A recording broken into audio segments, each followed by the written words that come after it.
To me, freedom is about having opportunities in life and being able to choose to live the kind of life that you want to live, no matter what other people might think. And in many ways, building and moving into a small cabin in the forest gave me exactly that. Because by doing so, I was now able to control my life in a totally different way from when I had a 9-to-5 job in the city. Now it's no alarm clock in the morning, no boss to tell me what to do, no more meetings on Zoom, and no more working for other people and their agendas. Now I get to follow my own rhythm, and I more or less get to do what I like when I like to do it. And most of that has to do with building and running my tiny off-grid homestead here in the forest. Once in a while I also do some presentations about my lifestyle out and about in the country, and there I often joke about that my lifestyle hasn't changed that much since I was a kid and was playing around in the forest building small cabins. But also that it took me most of my life really to figure out and find out that I needed to find back to my true passion in life.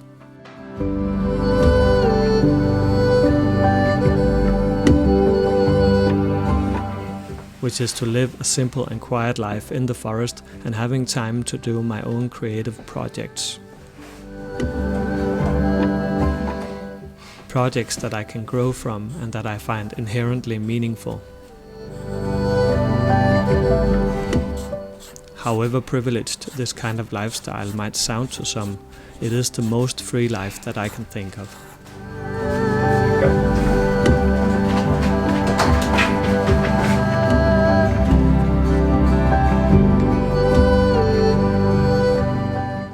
And also, being able to go on a spontaneous camping trip in the middle of the week must also be an indicator of a pretty free life.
Of course I forgot to bring my coffee mug, so I had to improvise one, which is now this pot that I can now use for a coffee mug. it's okay. But anyways, it's very nice to be back out here. This is an area where I grew up as a kid. And I've just spent a lot of time out in among these heather plains and these oak forests and the hills over there and the lake down there. So me and Bosimat will be spending some time out here today and tomorrow, doing some fishing and some camping, maybe cooking over fire, who knows, and just enjoying ourselves and this last warm autumn weather that we have right now, which is pretty amazing.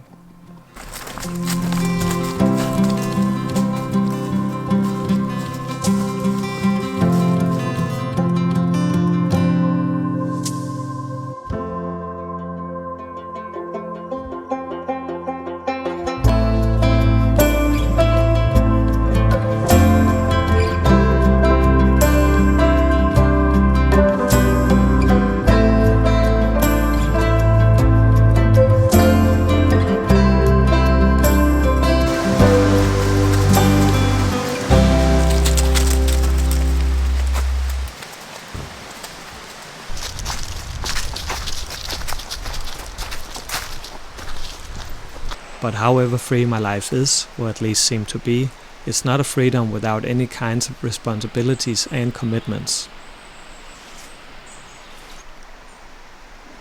It's also a very laborious work life, often with very long work days and evenings and often no weekends. Because living off the grid often requires a lot of time in building and maintaining the household and the garden. And then of course there is all the work that goes into documenting all of this for YouTube. Everything from filming to editing to uploading is a whole lot of work and takes a whole lot of time. And then of course there also is the presentations that I do all around the country. Sometimes I teach school classes and I also rent out my old tiny house on Airbnb. All of this to ensure that I have a good and stable income so I can enjoy some economic freedom. And also stability, because how much I earn from each of these posts can vary quite a lot. So on the one hand, I get to work with stuff that I'm really passionate about and that I really love doing.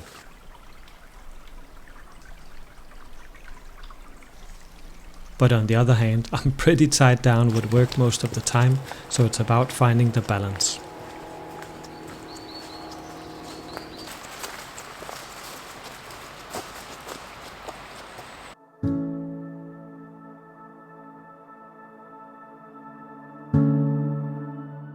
The fact of the matter is that I don't work to live, I live so that I can have an enjoyable work life. And it has always been that way for me. I've always had tons of creative projects that I've spent all of my time doing.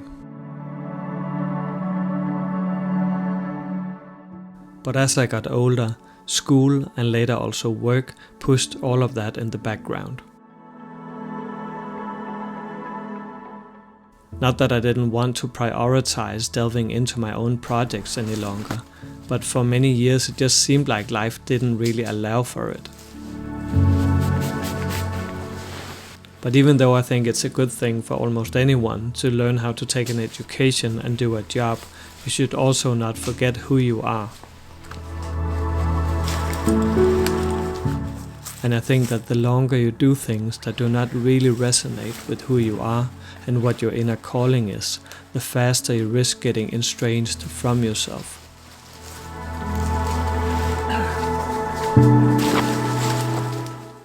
Not that I have a clear idea about what I want to do the rest of my life, but I've become much more cautious about how I spend my time and with whom, so I don't wake up in a cage someday that I can't get out of.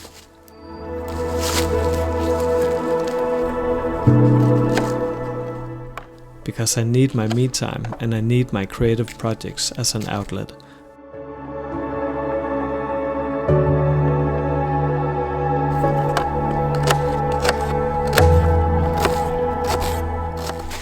But when that's said, I also do believe in commitment and being part of something bigger than yourself.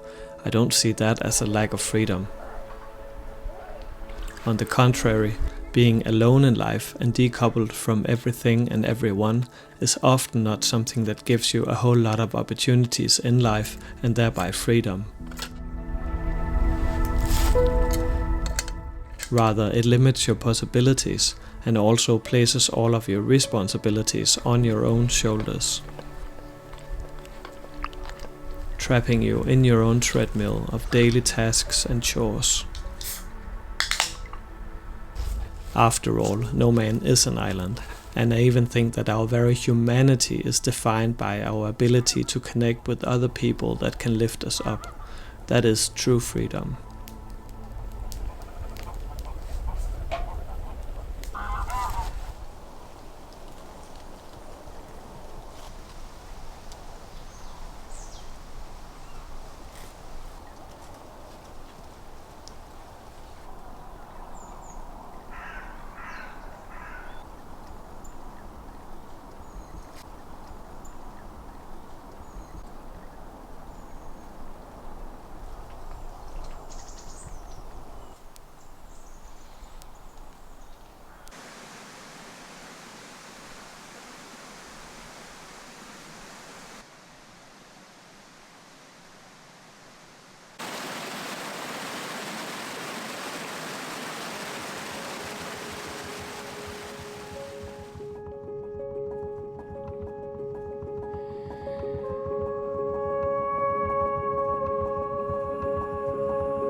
I know that a lot of people in situations similar to mine are dreaming about becoming free from the state,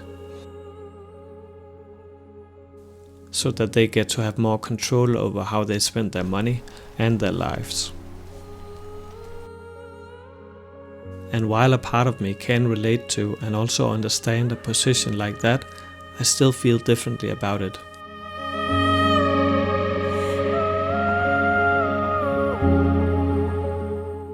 Living in a rich welfare state like the Danish gives me so many more possibilities than many people in the world can even dream about. I've been free to choose almost any education that I dreamt about, for free. I have free access to a healthcare system that ensures my health and the freedom that comes with that. And I think because of this big societal safety net, I dared venture out in this off-grid lifestyle of mine, rebooting everything and building it up from scratch.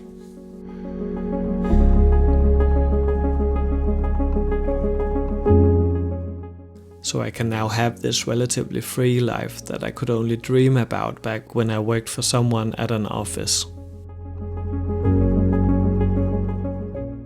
So I guess that freedom is something that people in a society can give to one another.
In many ways, the building of my tiny off-grid homestead is also a freedom project for me.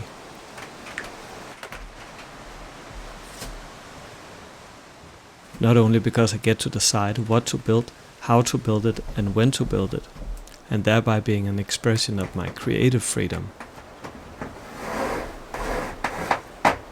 but also because the homestead has the potential to provide me some economic freedom in the long run. Not at least because it will be relatively cheap to live here once everything is built out and paid for.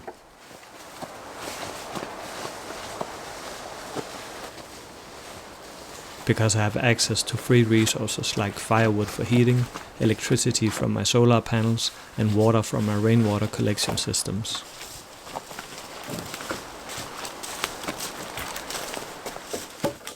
Not forgetting, however, that there are still things like taxes on the house and taxes on the property. But also services like cleaning the chimney, emptying the sewer tank, garbage disposal, and paying for the electricity bills. Because even though I'm off-grid right now, my house needs to be on-grid in time for legal reasons. So in a society like the Danish, I can't legally live here totally off-grid and for free.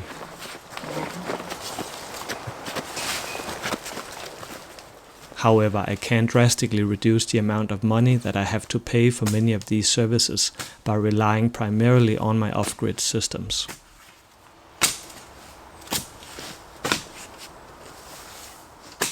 And in time I can also save money on food once my permaculture kitchen garden and forest garden have been established.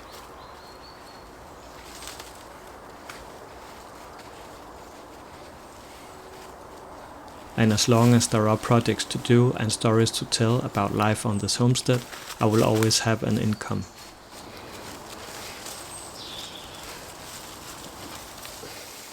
And that gives me a great deal of economic security and thereby freedom.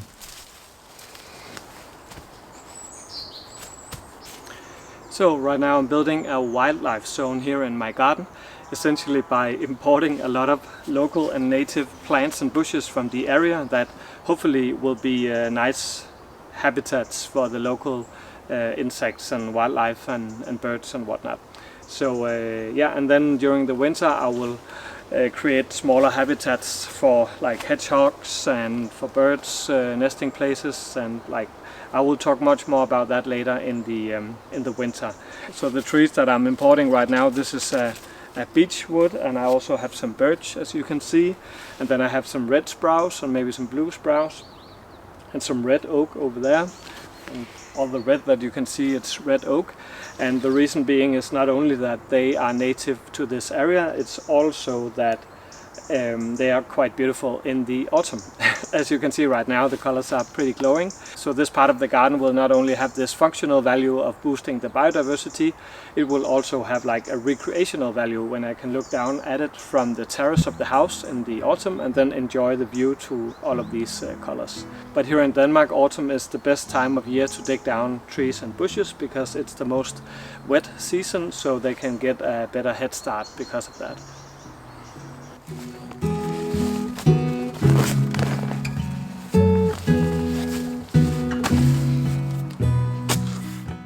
I also think that living on the fringe of society in the way that I do can also provide some kind of mental freedom. Because in this solitude and away from the social noise of the crowd, my mind can breathe. Away from social games, hierarchies, and people trying to impress one another. Here I can train myself into being more emotionally self-sufficient. And also free of the expectations of others. So I, to a lesser extent, hinge my self-esteem and my self-worth on other people's opinions of me. But it's a journey that I'm on, an important one. At least if I want to find true inner peace and be free to be who I am. Thank you so much for watching this video. I really hope you enjoyed it and maybe even found some inspiration. See you again next time.